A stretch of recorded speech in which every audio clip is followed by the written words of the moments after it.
Assalamualaikum warahmatullahi wabarakatuh. Selamat pagi. Hari ini pelajaran bahasa Indonesia kali ini kita akan membahas tentang cerita inspiratif. Apakah kalian pernah dengar cerita inspiratif itu apa ya?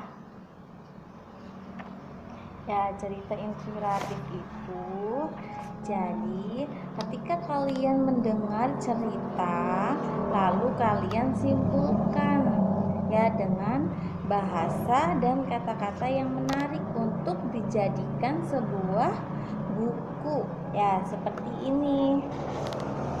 Nah, ini bisa kalian jadikan buku inspiratif ya, karena buku ini asalnya dari sebuah binatang ya.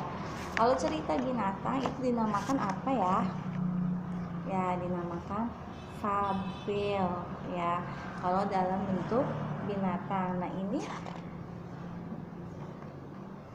ada cerita dari binatang dengan judul Aku Berbeda ya. Ini kita buat cerita semenarik mungkin dengan bahasa dan kata-kata yang menarik ya. Inspirasi itu adalah percikan ide-ide kreatif akibat dari hasil belajar dan peduli kepada sekeliling kita ya. Jadi apa yang ada di sekeliling kita itu amati, lalu kita ceritakan kembali ke dalam buku ya, untuk menjadi buku inspiratif. Buku inspiratif itu ceritanya hanya pendek, tidak begitu panjang. Nah, cara menulis buku inspiratif itu yang pertama kita harus menentukan temanya. Kita mau membuat tema itu apa? Kalau ini kan binatang ya. Nih, temanya itu binatang dengan judul buku itu Aku Berbeda ya. Ingat, judul sama tema itu beda ya, tidak sama. Nah, terus yang kedua, kita harus membatasi halamannya. Halaman tahu ya, halaman. Nih, yang biasa ada di bawah ini ya, namanya halaman. Tulisan yang panjang itu akan tidak bisa ditulis dengan kisah yang ingin disampaikan, karena bahasanya itu kalau tulisannya panjang itu terlalu bertele-tele ya. Jadi kita kalau mau membuat buku inspiratif itu harus simple saja, ringkasannya saja. Yang ketiga, satu paragraf maksimal itu hanya 5 atau 6 baris saja. Satu paragraf ya. Tahu kalau yang dinamakan paragraf itu ya, nih yang dinamakan paragraf nih.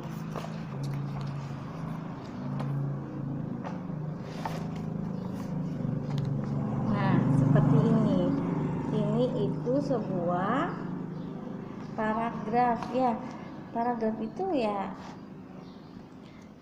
seperti itu, hanya isinya 5 sampai 6 baris saja, tidak boleh lebih ya, karena untuk dijadikan satu buku story cake ya. Yang keempat, jika perlu membuat kerangka isi tulisan, misalnya pembukuan menceritakan tentang diri sendiri, kemudian menceritakan awal kisah ya. Pasti kalau diri sendiri itu ada awal kisahnya. Kita mau membuat cerita Malin Kundang, itu awalnya apa?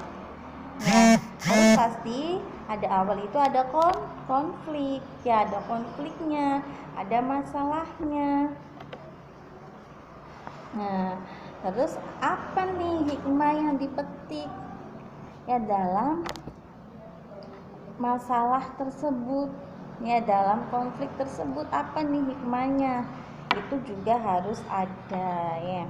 Yang kelima, paragraf awal menentukan minat membaca. Jadi paragraf yang awalnya itu supaya orang yang membaca buku inspiratif itu supaya tertarik, jadi kita bahasanya harus lebih indah, lebih menarik ya. Ya, seperti percakapan pendek itu bisa. Ya. Terus yang keenam, ada pemilihan judul. Ya, pemilihan judul ini juga harus menarik karena orang biasanya tertarik itu dengan sebuah judul ya. Kalau judulnya menarik pasti kita akan merasa penasaran dengan apa sih buku itu.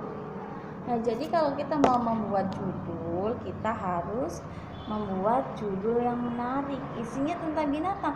Sekiranya binatang itu boleh tidak menyebutkan nama binatang atau binatang itu apa. Ya, seperti ini kan aslinya temanya binatang, tapi judulnya Aku Berbeda. Apanya nih yang berbeda? Ya kan gitu kan. Nah, apanya nih yang berbeda? Jadinya kan orang yang membacanya itu akan penasaran. Jadi kalau kita membuat judul, kita harus membuat orang lain itu penasaran apa isi buku tersebut. Ya. Yang ketujuh itu memberi pemanis. Ya, kalau harus membuat judulnya itu harus manis, harus indah. Kalau bisa pakai quotes ya. Quotes itu iya sama saja dengan kata-kata mutiara, misalkan kata-kata yang indah, kata-kata mutiara yang nanti silakan saya akan mengirim latihannya ya. Nanti silakan disimak dengan baik materi yang saya berikan ini. Nanti silakan jawab pertanyaan-pertanyaan yang saya buat. Terima kasih. Assalamualaikum warahmatullahi wabarakatuh.